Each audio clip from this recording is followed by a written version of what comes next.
Tem algumas coisas que, quando a gente pensa em treinamento, são muito fáceis da gente controlar. Algumas não são tão fáceis e algumas parecem impossíveis, né? Quando a gente pensa em treinamento cognitivo, daqui a pouco eu vou explicar melhor o que é o cognitivo. Quando a gente pensa em tomada de decisão, a gente pensa sempre em coisas que envolvem pensar sobre algo, pensar sobre o que está acontecendo para tomar uma decisão. No futebol não dá tempo de pensar, né? No futebol as coisas são muito rápidas.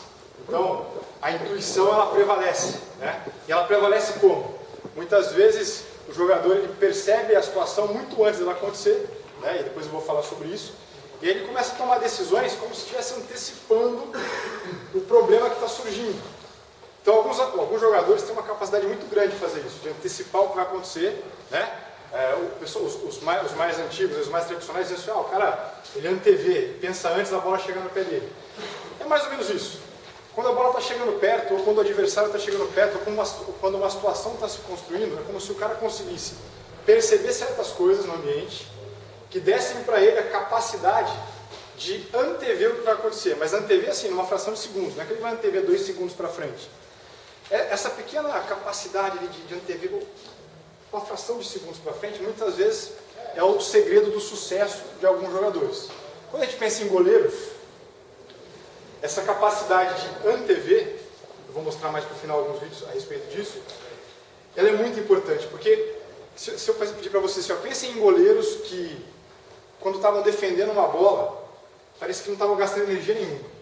E pensem em goleiros que parece que o cara se esforça muito para poder pegar a bola. Alguns até para sair na foto bonitinho e tal, mas outros que, se o cara não se esticasse todo ali, não ia pegar de jeito nenhum, né? Não sei se essa imagem vem na cabeça de vocês, de alguns goleiros que, o Tafarel, por exemplo, que talvez não seja um goleiro que a maior parte, quer dizer, não sei se é a maior parte ou não, alguns de vocês devem ter visto jogar bastante, outros talvez não muito, mas parece que economizava energia para defender, né? Então parecia que estava sempre no lugar certo. A bola estava em cima dele, não tinha um grande salto, não tinha. Às vezes, eventualmente, se fosse necessário. Mas onde é que está a diferença, né? Por que isso acontece? Porque alguns goleiros, assim como jogadores de linha, parecem simplificar o problema e outros parecem que, não, o cara se não for difícil, não tem jeito, ele não consegue, só do jeito difícil, né? Isso tem muito a ver com o que eu vou falar. Tem a ver com a capacidade de perceber o que está acontecendo no ambiente, a partir daquilo que está percebendo, verificar o que é importante, dar uma processada e tomar a decisão, né? Eu vou falar muito sobre isso tudo. E esse vídeo que eu comecei é justamente para mostrar para vocês o seguinte: percepção não é um negócio que, eu estou aqui, estou falando, estou percebendo vocês, o William está ali sentado, está me percebendo. Cada um aqui está percebendo coisas diferentes sobre o ambiente. Nós podemos, com o treinamento, ensinar goleiros, jogadores de linha, a focar em coisas que são mais importantes na hora de perceber o ambiente, de perceber o cenário. De maneira que, ao perceber essas coisas que eu estou ensinando ele, isso, eu posso começar lá embaixo na base, mas isso não termina quando o cara chega no profissional. Isso continua quando o cara chega no profissional. A capacidade de aprender e de mudar a percepção é contínua. Vou mostrar para vocês depois. Mas essa capacidade contínua de aprender, de perceber coisas diferentes, ela pode ser melhorada com o treino. Desde que quem esteja ensinando entenda muito bem aquilo que é necessário ser ensinado para que o cara consiga tomar decisões mais rápidas. Então, por exemplo, vamos voltar para os jogadores de linha. Tem uma universidade na Inglaterra que pesquisou jogadores de altíssimo nível jogando na Europa, jogadores de linha. E jogadores de não altíssimo nível, que estavam jogando ligas menos expressivas. E tentaram descobrir o seguinte: o que esse cara, tipo o Messi fez parte do estudo, o que esses caras, quando estão numa situação, problema dentro do jogo, que tipo de coisa que eles percebem, no que eles se concentram para tomar a decisão, né?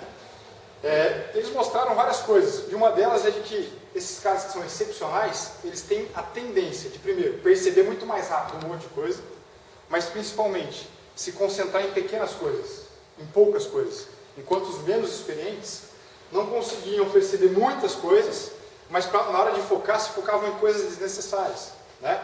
E aí, aquela estrelinha ali no meio, era mais ou menos para tentar mostrar para vocês que o nosso cérebro faz isso com a gente o tempo todo, né? O tempo todo, ele está tentando mexer com aquilo que a gente está vendo. A gente percebe o ambiente e muitas vezes a nossa percepção não é necessariamente a real, não é exatamente o que está acontecendo.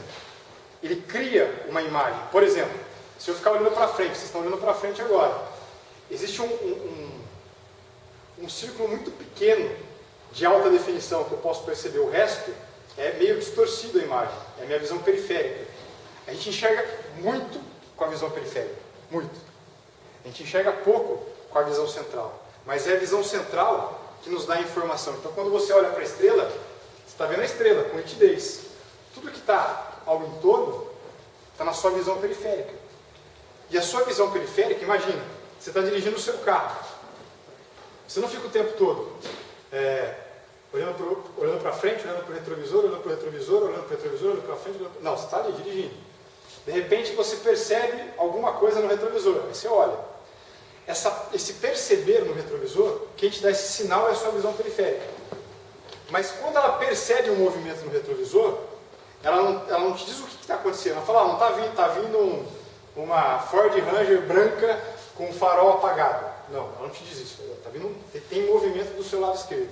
Aí você direciona a sua visão central e ela logo percebe que é uma Ford Ranger branca com os faróis apagados.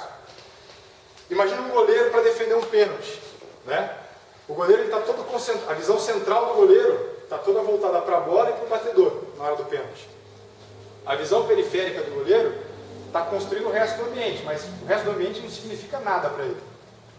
E aí o goleiro fica ali tentando detectar uma série de coisas para tentar prever onde é que a bola vai, né? Façam esse exercício com os goleiros.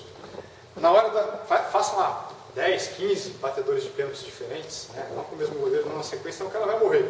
Mas pede para o cara se posicionar, mas ao invés de ele deixar a visão central sobre a bola, pede para ele desfocar a imagem. Ele não pode ver a bola, não pode ver o marcador, o batedor. Pede para ele desfocar a imagem. Vocês conseguem fazer isso agora. Se olharem para frente e falar, desfoca a imagem. Todo mundo consegue desfocar a imagem. Estou desfocando a imagem de vocês agora. O que o desfocar te dá? Né? Desfoquem a imagem. Tentem olhar para mim agora com a imagem desfocada.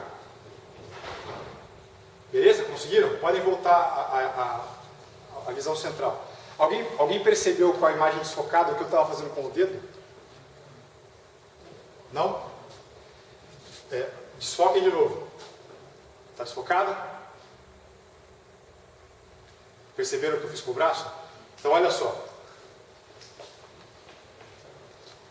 Um goleiro para defender um pênalti, isso vai valer para várias situações que eu vou colocar depois. Eu só estou começando com essa analogia para vocês entenderem melhor. A visão periférica, como ela não dá nitidez de nada, ela parece ruim, mas ela não é. Ela é muito melhor do que a visão central para uma coisa: perceber movimento, movimento amplo e em velocidade. Então imaginem vocês o seguinte: experimentem com o goleiro, desfoque e pede para o cara bater na bola. Pode ser, e provavelmente aconteça, do goleiro não conseguir pegar a bola, mas é quase que certo de que ele vá, adivinha não, que ele vá para o lado certo da bola, para o lado da batida. Tem estudos que mostram que o cara consegue melhorar até 80% da onde ele salta para pegar a bola, né, de adivinhar aonde a bola vai, quando ele tira a bola da visão central e bota para a periférica. Por que isso acontece? Porque a visão central está preocupada com os detalhes. Então, quando o goleiro está lá parado, olhando para a bola, olhando para a movimentação do atacante, ele está procurando coisas que ele nem sabe que ele está procurando, mas ele está lá. Movimento do joelho, quadril, posição do pé de apoio, ele não sabe, mas a experiência dele, intuitiva, faz com que ele se concentre nessas coisas.